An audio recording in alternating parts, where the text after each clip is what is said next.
Hi, I'm Kelly. I'm Rich. And I'm Lily. And we are Wanderbus Adventures. In our self-build camperman quest this week, I have been revamping the cab. I've been reusing some parts and installing some new swanky stuff on the roof. So I hope you enjoy. Let us know what you think down below. Before I can start doing any cleaning or spraying or everything of the parts, but I should get out my face. We have got to mow the lawn because it's so long and I don't want to have grass stuck all over it. So let's get on with that, shall we? Oh, and also at the end, I'm going to pull out a carrot that we have been growing for 6 months and I want to see how many meals we're going to get out of it. So if you want to have a guess, it'll be fun. Bit of a difference. We haven't mowed the lawn for about 3 weeks. What are you doing now? Okay.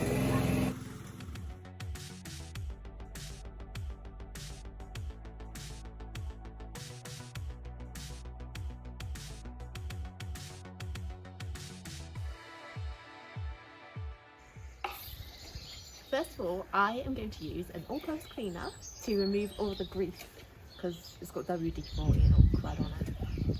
And like the fingers of 1,000 people. Definitely 1,000 people, yeah. You can tell by the colour of it.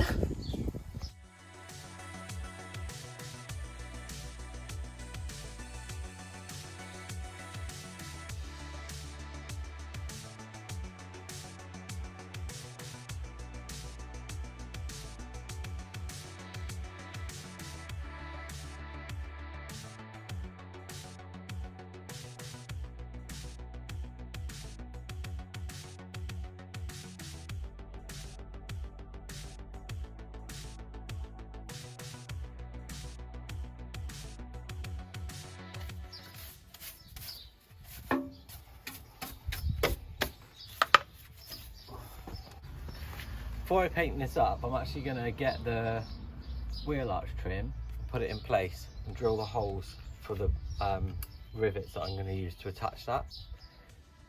That way I can make sure I paint those holes so they don't go rusty. So I'm going to fit that up first.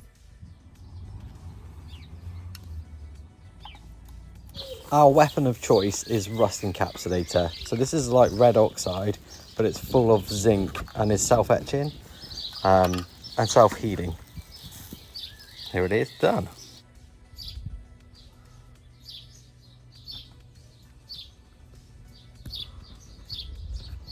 Kelly is preparing all of our bits and bobs from the dashboard to paint.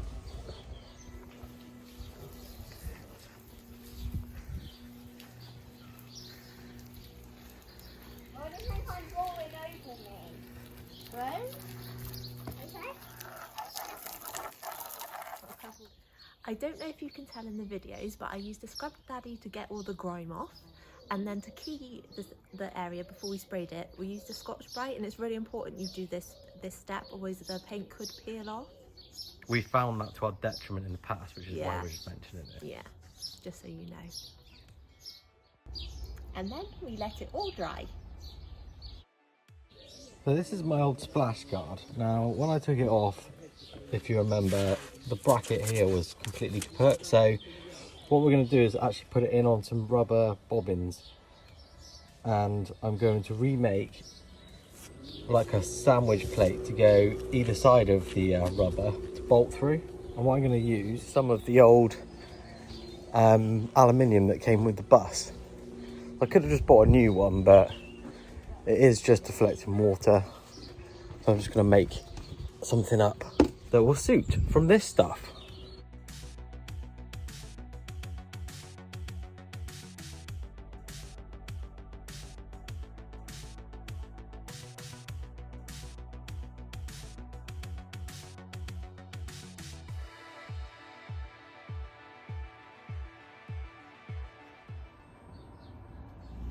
I've just popped a 4.8mm rivet in either side and in the middle. And what you've got here is it's basically sandwiching the rubber, and then we're going to drill through in a couple of places to mount it up to the body of the bus. So yeah, we've repurposed this. Like I say, it is a bit battered, but cost us 3 rivets. This chassis in one, it says that it's primer, but it's not. Not really. It's top coat for the this. So I'm gonna put this on next, a couple of coats, and then it'll be ready for the wax, sorry, stone chip and wax. So I'm doing a multi-layer approach on this, just in case anything does throw itself up into the wheel arch and scratch anything. I'm just drilling the holes through for the mounting points.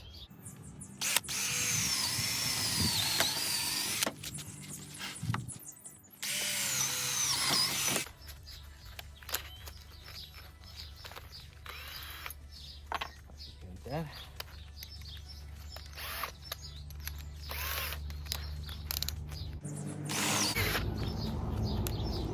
Battery is there. Getting this up so you can see where this one's got to go.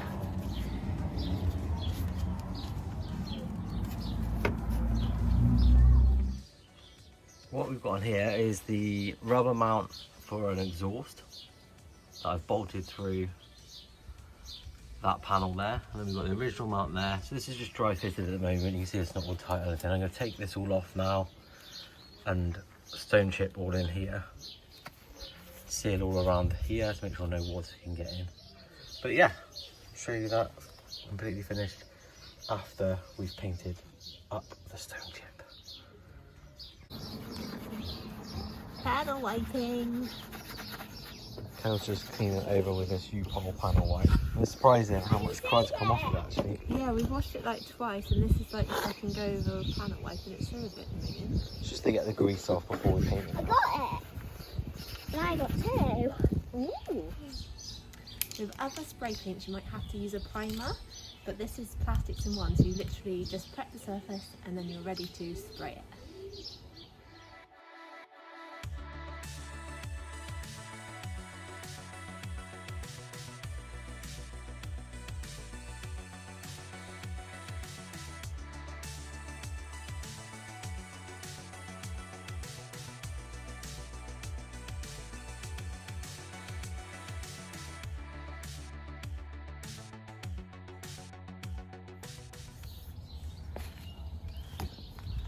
In the ergonomic bent over spraying position. It's looking good though. One's flowers. Light coats is the key.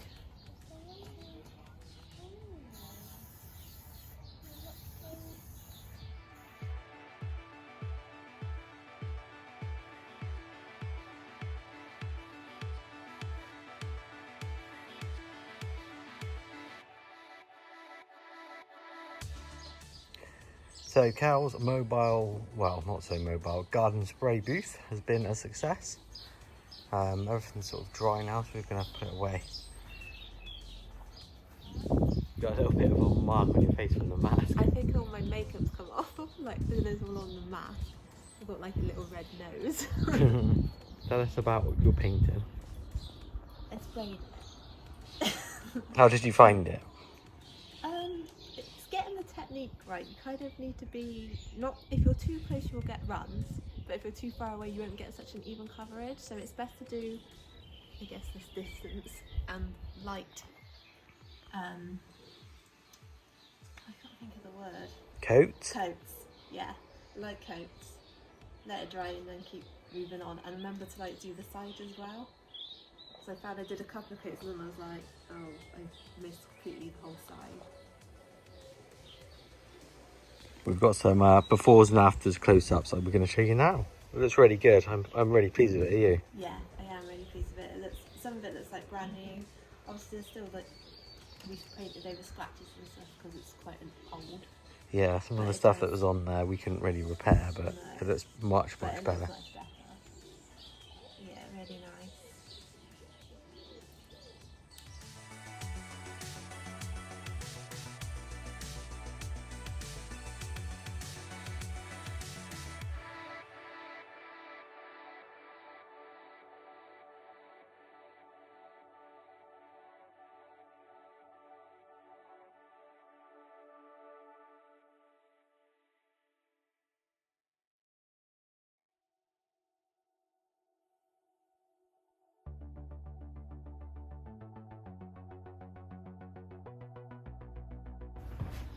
But our bus has got all of these open windows, which is great, so we can let loads of fresh air in. But we are going to enclose our bedroom area, which means having an opener where we're going to insulate up to about this point is not ideal.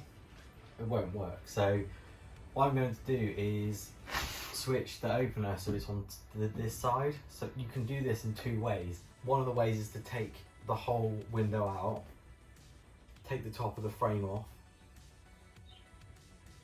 switch it all out, and then put it back together and then put the frame back in. Second way is to take all of the little bits apart and just manipulate it in and out, and then this will sit on this side and this on this side.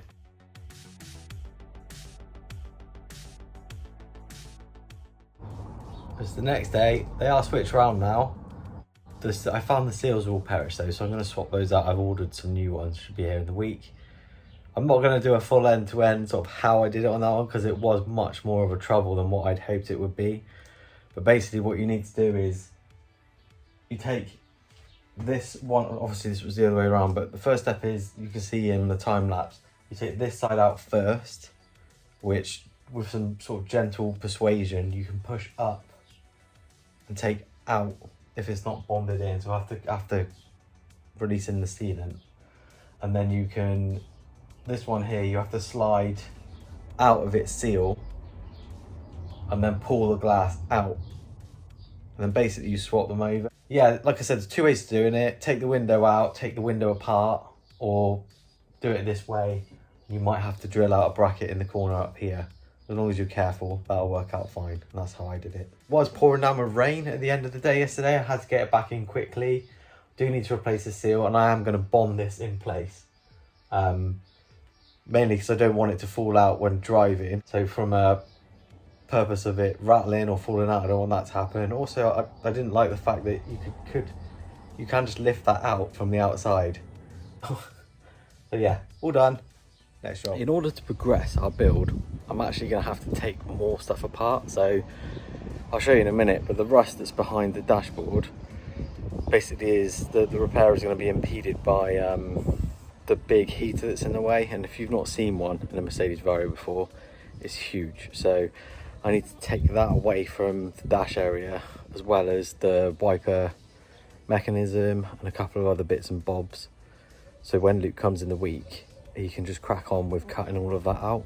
So that's what I'm going to do today. I'm going to take the tarp off and then try and take all of those bits and bobs away. I've also been working on fitting up the mud flap, so that's dry fitted now. I'm going to take that back out so we can wax it all up. This is now released, so I can at least lean that forward, but the heater spans from here all the way up to over here. So first thing I need to do is take this out, which means I've got to take all of those switches out one at a time. And then I've got quite a few screws to remove. And I fear I might have to drain some of the coolant as well to be able to move this enough. But I'm hoping it just will budge forward a few inches to allow us to do that welding.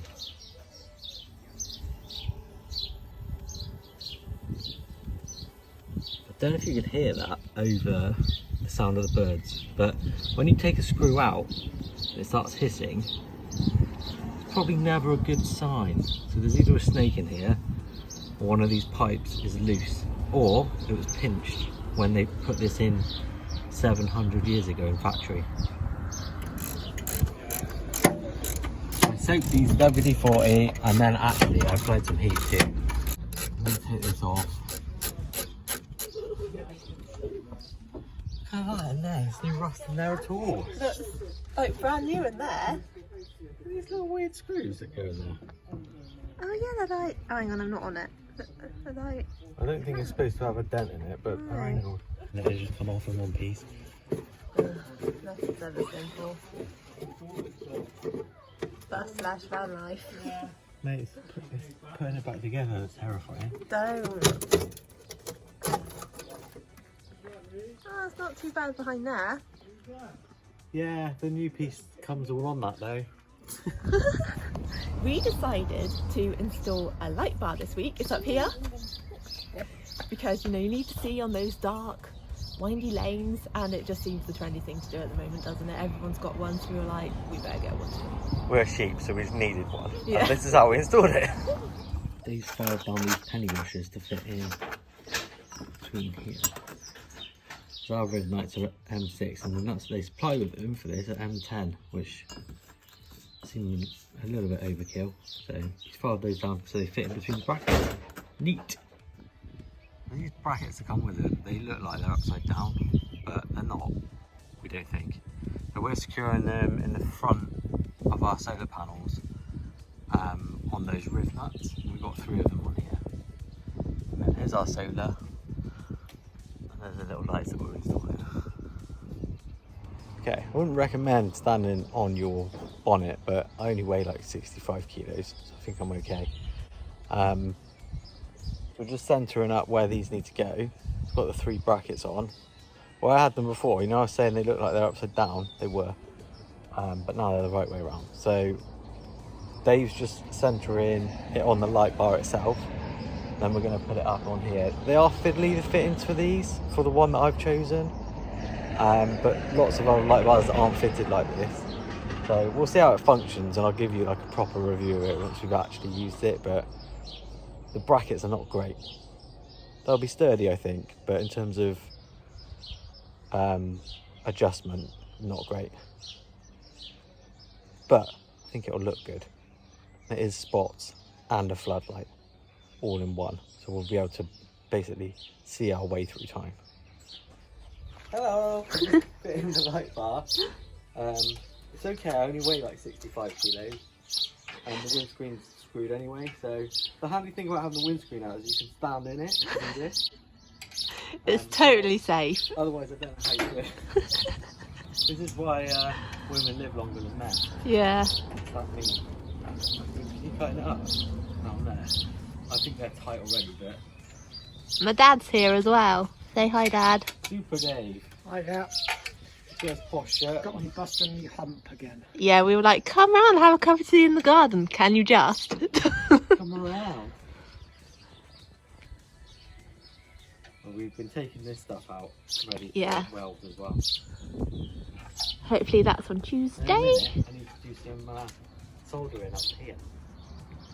So what's happening today? Okay, so the bolts are tightened. That was not straightforward. Would not recommend those fittings, but it does look good. I just need to wire up now and then run that cable. I've added these little eyes in here, mainly so we can tie some tarps down over the top of this. Well, not tarps, we're going to make some special covers just to keep them clean whilst it's on the driveway. So they're in now, the light's on. I'm just going to wire this up next. We're really pleased with this week's progress, but before we go, we found this under the dash and we're not quite sure what it is. Let us know what you guys think. Have a great week, guys. 1, 2, 3. Bye! How big does everyone think this carrot I think is it's going to this be? big. Do you reckon that big? I think it's this tiny. Let's Ready? see. I was right! I don't think we're going to be eating well tonight. I was gonna eat that. Maybe it's No. even longer.